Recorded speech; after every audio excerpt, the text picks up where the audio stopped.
मुफ्ती साहब और जावेद अख्तर साहब में यही बहस हुई और नाहक में हुई। अभी जो लल्लन टॉप पे एक बहस हुई, उसको सुन के लोगों को मजा बहुत आया होगा, क्योंकि बहस में एक आदमी हारता, एक आदमी जीतता, और हार जीत का खेल देखने के लिए दुनिया इतनी परेशान है, विचारों से नहीं बचना चाहती वो। रहस्यवाद, ईश्वर मिस्टिसिज्म का हिस्सा है। अगर रहस्यवाद, मिस्टिसिज्म, अगर इस ईश्वर को कोई समझा ले जाए, भाई साहब इस दुनिया पे सारा दुख ही खत्म हो जाए, सारा कष्ट खत्म हो जाए। क्योंकि इस संसार में जो दुख है वो सिर्फ इग्नोरेंस की वजह से है, अज्ञानता। भगवान ने नहीं बनाया है। इस ब्रह्मांड में, यूनिवर्स में सब कुछ ब्रह्म है, भगवान, ईश्वर, गॉड। तो शैतान, ये क्वेश्चन बड़ा बार बार आता है, लोग कहते हैं कि भगवान ने फिर शैतान को क्यों बनाया? भगवान ने नहीं बनाया है चचा। भगवान क्यों बनाएगा शैतान को? क्यों बनाएगा? क्यों भगवान, गॉड, अल्लाह, इनमें से किसी ने शैतान को नहीं बनाया है। शैतान इंसान की अज्ञानता है, और इस अज्ञानता, इग्नोरेंस, और इस अज्ञानता की वजह से इस संसार में दुख है, कष्ट है। जावेद साहब भी तर्क दे रहे थे, मैं तो एक दो लाइन सुना। इस तरह की बहसें मैं सुनता नहीं, मैंने सुना मुफ्ती साहब जीत गए, मुफ्ती साहब को जीतना ही था, मुफ्ती साहब को जीतना ही था। भाव तर्क पर कभी हावी नहीं हो सकता। इस दुनिया में जब भी ईश्वर पे बहस होगी, एक बड़ी प्यारी घटना घटी जो जावेद अख्तर साहब के बीच घटी और मुफ्ती साहब के साथ घटी, वही घटना घटी, बड़ी प्यारी, बहुत प्यारी। लेकिन अब जावेद साहब चूंकि एथिस्ट हैं ऐसा मुझे लगता है, और एनलाइटेंड नहीं है, पढ़े लिखे हैं, ज्ञानी हैं, बहुत प्यारे इंसान हैं। कभी कभी मैं सुनता हूं, उनको बहुत अच्छा लगता है जावेद साहब को सुनकर, अच्छी बातें करते हैं। लेकिन जावेद साहब एनलाइटेंड नहीं है, मिराज नहीं घटित हुआ उनको। उनको मिराज के बारे में पढ़ना चाहिए और मिराज के रास्ते पे चलना चाहिए। खैर, बाय द वे, ऐसा हुआ कि केशव चंद्र सेन, बहुत बड़े ज्ञानी, बंगाल के बहुत बड़े, तो बहुत बड़े ज्ञानी, तो एथिस्ट, बोले भगवान है ही नहीं। तो लोगों ने कहा कि गुरुजी, ये काली जी का जो मठ है ना कलकत्ता, हाँ, मतलब वहां एक सज्जन रहते हैं रामकृष्ण परमहंस, वो तो कहते हैं कि माँ काली के उसमें वो डूब जाते हैं और माँ काली दर्शन देती है और ये और वो फलाना। केशव चंद्र सेन ने कहा अच्छा, बहस का आयोजन करो, बहस का आयोजन करो, बहस होगी, शास्त्रार्थ होगा। इंसान के पास शब्द छोड़कर है ही क्या? किसी स्त्री को कहता आई लव यू, स्त्री ने चांटा मार दिया, कहा बहन की तरह कहा था। शब्द से बड़ा धोखा इस ब्रह्मांड में कुछ भी नहीं है।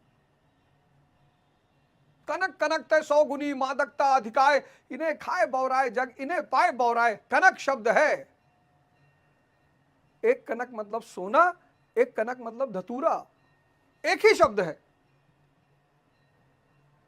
यह है शब्दों की लीला।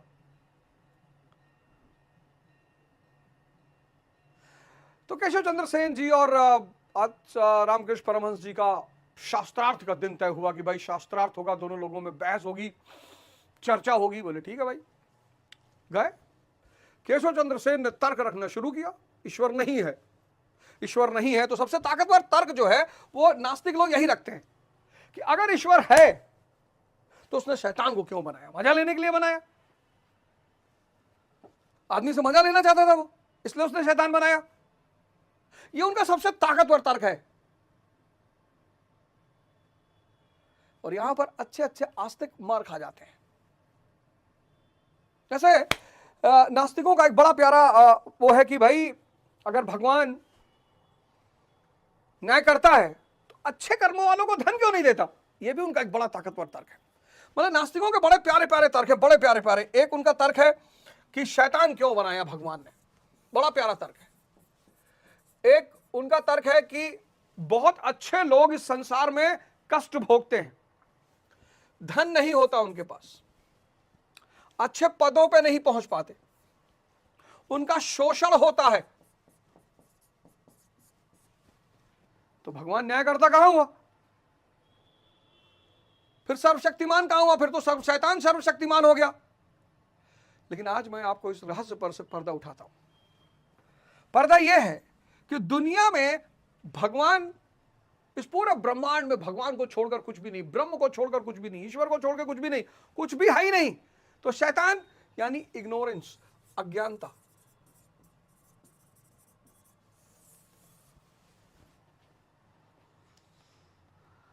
अज्ञानता, अज्ञानता, माया और ब्रह्म। अब धन यानी माया, तो माया चाहने के लिए आदमी को मायावी होना पड़ेगा।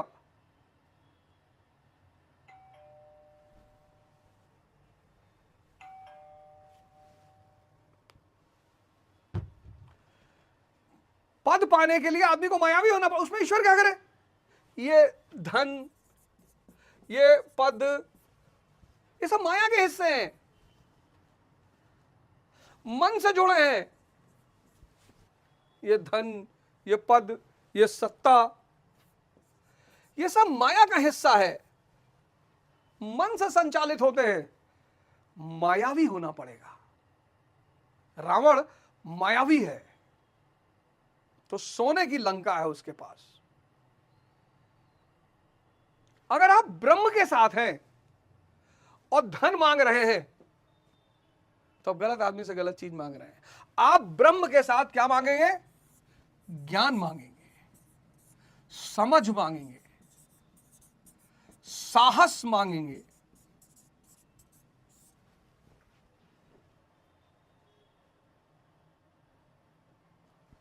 समाधि मांगेंगे। तो केशव चंद्र सेन ने तर्क देना शुरू किया कि शैतान क्यों बनाया मालिक ने, अगर वो, और शैतान इतना ताकतवर कैसा हो गया कि वो भगवान के बनाए इंसानों को कष्ट दे रहा। और केशव चंद्र सेन की हर बात पर परमहंस जी खड़े होकर नाचने लगते थे। वाह वाह वाह वाह वाह वाह वाह, क्या तर्क मारा, वाह क्या तर्क मारा। केशव चंद्र सेन कुछ देर तक तो बोलते रहे, बाद में लगा कि भैया तर्क मारा वो तो सही है, काटो तो मुझे। तो परमहंस जी ने एक बहुत प्यारी बात कही, बोले भाव को, शब्द को भाव से नहीं काटा जा सकता, शब्द को शब्द से ही काटा जा सकता है। मैं अनपढ़ आदमी, शब्द तो है ही नहीं मेरे पास सिर्फ भाव है। और भगवान शब्द के भूखे नहीं है। नमामि मीशान निर्वाण रूपम विभम व्यापकम ब्रह्म वेदे स्वरूपम अजम निर्गुणम निर्विकलम निरीहम चिदाकाशमाकाशवासम भजेयम, इसके भूखे नहीं है भगवान। तो भगवान किसके भूखे हैं, भगवान भाव के भूखे हैं। माया हमेशा मायावी के पास रहेगी। तो दुख और कष्ट किसका परिणाम है, इग्नोरेंस।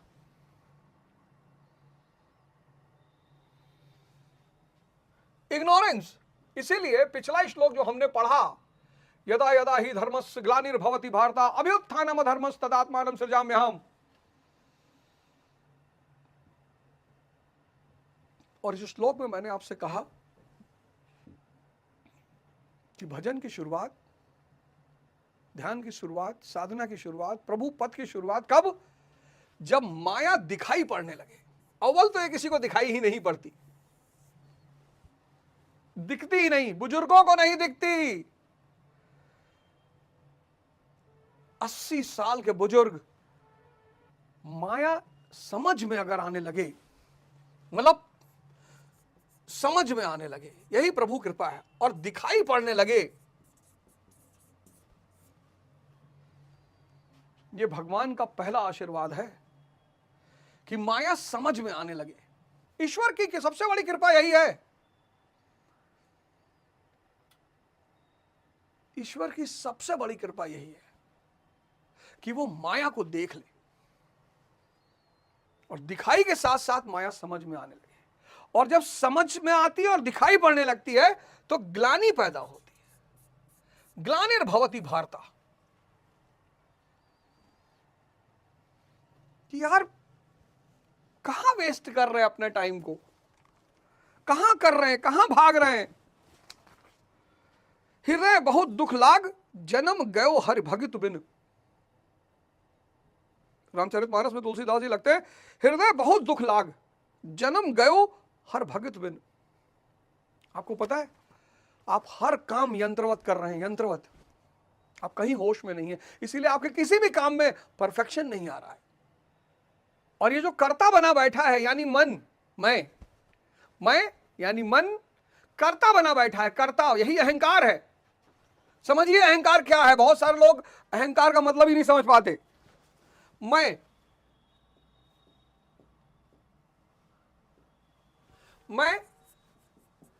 यानी मन, यानी कर्ता, यानी अहंकार।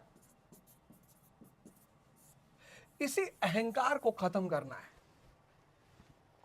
ये जो मैं है, ये जो मन है, ये जो तीसरी आंख है, थर्ड आई, ये सिर्फ दृष्टा है। कर्ता कौन है? ये सांसें। कर्ता ये सांसें, ये दृष्टा बन गई है और मन कर्ता बन गया। यही जीवन में कष्ट का कारण है। मन बन गया है कर्ता और सांसें बन गई है दृष्टा।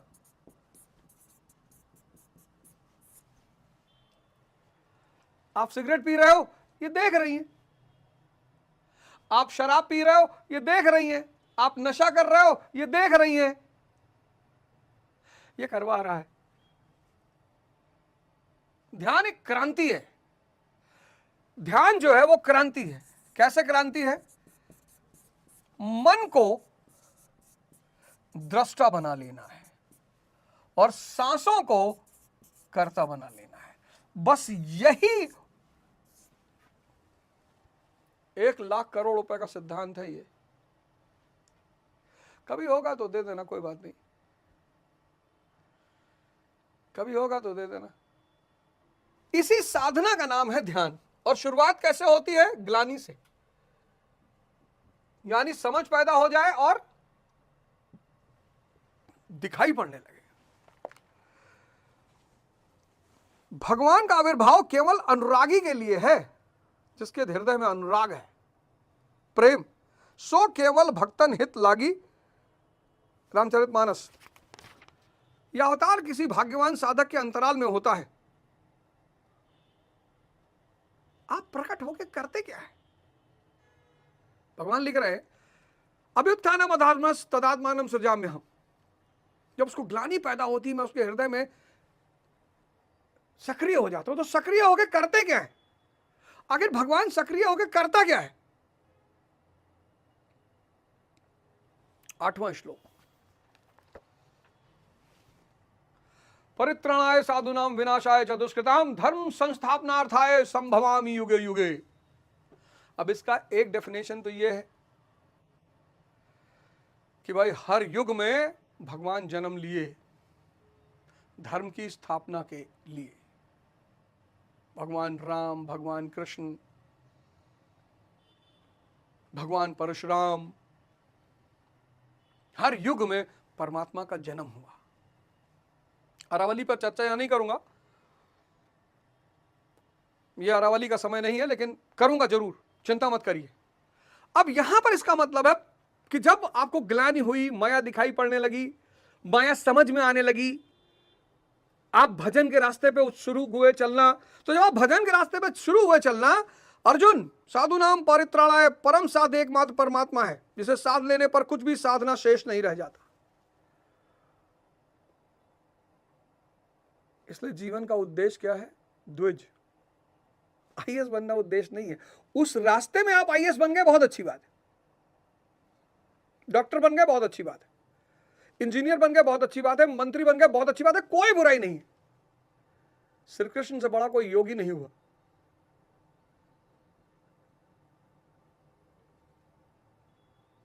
श्री कृष्ण से बड़ा कोई योगी नहीं हुआ। परिवार नहीं छोड़ा, राज्य नहीं छोड़ा, सांसारिक दायित्व नहीं छोड़ा। एक बड़े प्यारे शब्द का इस्तेमाल किया, लीला।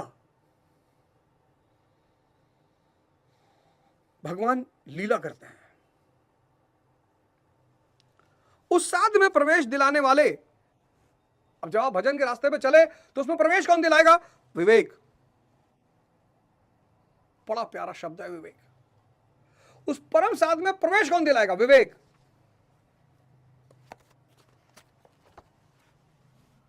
बहुत जबरा शब्द, इससे जबरा शब्द कोई है ही नहीं ब्रह्मांड में। विवेक।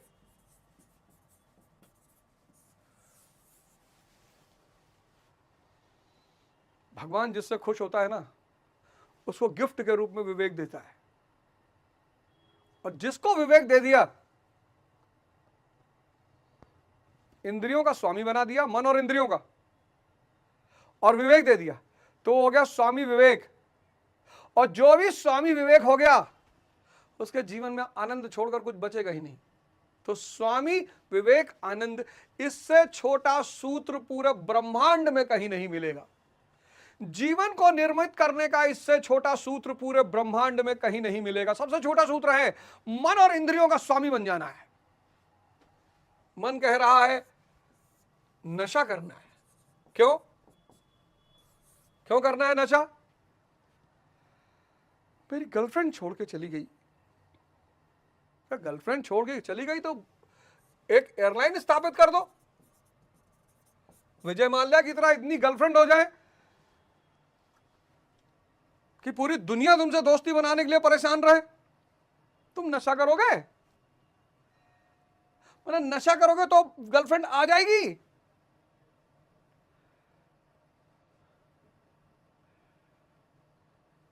तो विवेक कहेगा कि नहीं, जाने दो,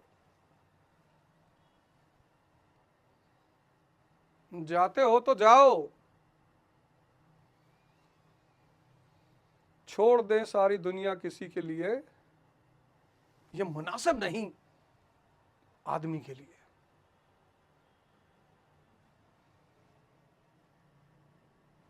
छोड़ दें सारी दुनिया किसी के लिए, ये मुनासिब नहीं आदमी के लिए।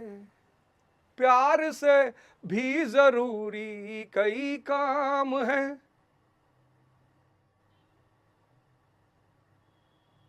जीवन का परम उद्देश्य है द्विज साधना।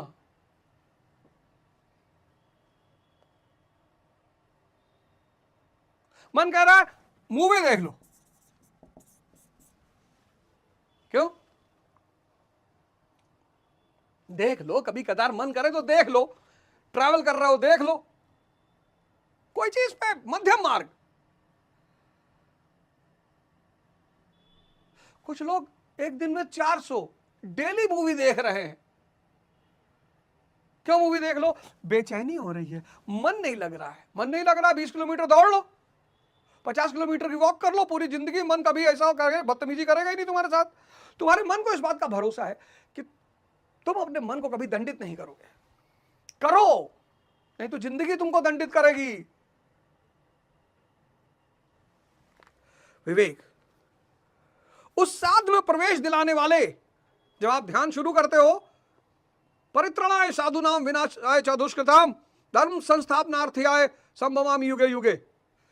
तो जब आप साधना की जीवन में प्रवेश करते हो तो आपको कुछ शक्तियों की जरूरत होती है। विवेक उसमें से एक है वैराग्य। छोड़ना नहीं, छूट जाना। आपको दिखाई पड़ गया कि नशा पैसा भी खा रहा है, सेहत भी ले जा रहा है, सामाजिक सम्मान भी छीन रहा है। करता क्या है? विचार शून्य करता है, तो मैं ध्यान से हो जाऊंगा। नशे को आपने रिप्लेस कर दिया ध्यान से, मूवी को आपने रिप्लेस कर दिया जिम से। वैराग्य जब समझ में आया तो छूट गया।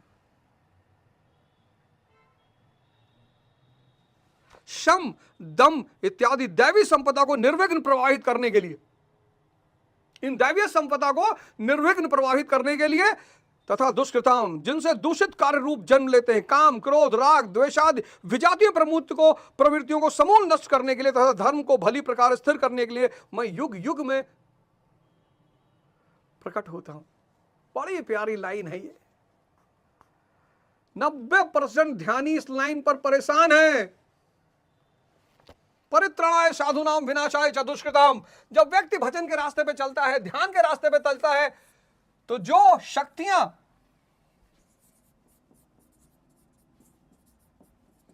उसे उस ध्यान के रास्ते पे आगे बढ़ाती हैं, विवेक, वैराग्य,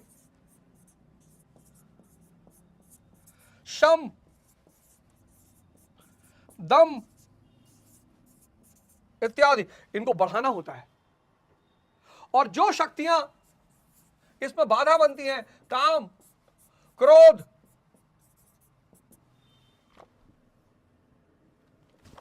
राग, द्वेष,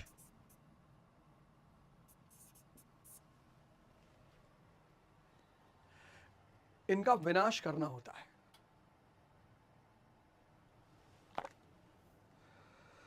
समूल नष्ट करने के लिए तथा धर्म को भली प्रकार स्थिर करने के लिए मैं युग युग में प्रकट होता हूं।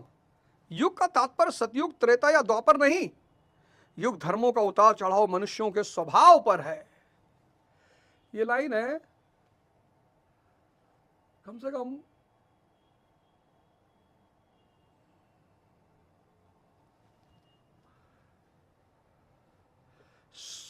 100 करोड़ लाख की। ये लाइन 1 लाख करोड़ की नहीं है, ये लाइन है 100 करोड़ की लाइन है। मतलब ये लाइन जिसको समझ में आ गई, और भाई साहब,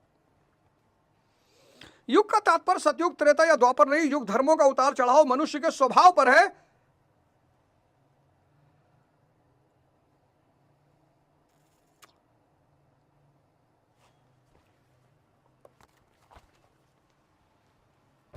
कबीरदास जी,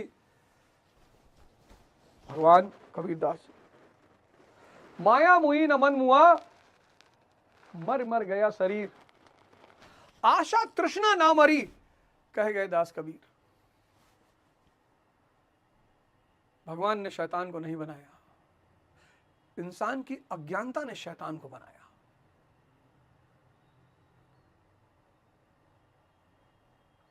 शैतान परेशान कर रहा है, काम काम आपके अंदर शैतान लेकर आ रहा है। शैतान खाली बैठा है, तुम्हें पकड़ के तुम्हारे अंदर काम जगाएगा। मतलब शैतान निठल्ला है। तुम बैठ के आईएएस की तैयारी कर रहे हो, तुम्हारे पीछे पड़ा हुआ है कि नहीं अनुज भाई को तो हमें पकड़ के इनके अंदर काम पैदा करके इनको पढ़ने नहीं देना है। सर, आपका मन आपके कब्जे में नहीं है, आपकी समझ से परे है।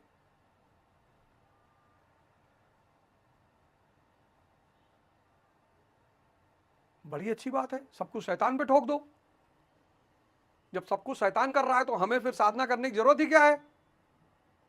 और अगर शैतान इतना ताकतवर है तो भगवान को पूजा करने की जरूरत क्या है? कहीं कोई शैतान नहीं है। अज्ञानता, इग्नोरेंस,